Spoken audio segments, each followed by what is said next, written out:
ডাকসু নির্বাচন পেছানোর জন্য হাইকোর্টের রায়ের পেছনে হাত রয়েছে শাহারিমা তানজিনা অর্নির, এমনটাই দাবি করেছেন আপ বাংলাদেশের সাধারণ সম্পাদক ও সাবেক শিবির নেতা রাফে সালমান রিফাত।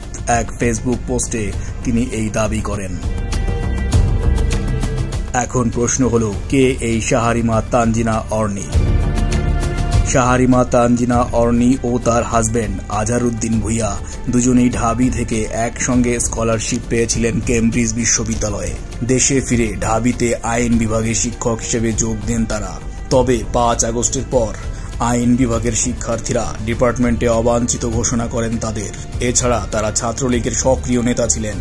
2019 সালের বিতর্কিত ডাকসুতে ছাত্রলীগের হয়ে আন্তর্জাতিক সম্পাদক পদে নির্বাচন করেছিলেন অর্নি।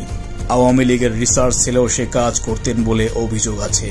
অর্নি ও আজহারের বিয়েতে আওয়ামী লীগের অনেক বড় পর্যায়ের মন্ত্রী ও নেতাদের যোগ দিতে দেখা যায়।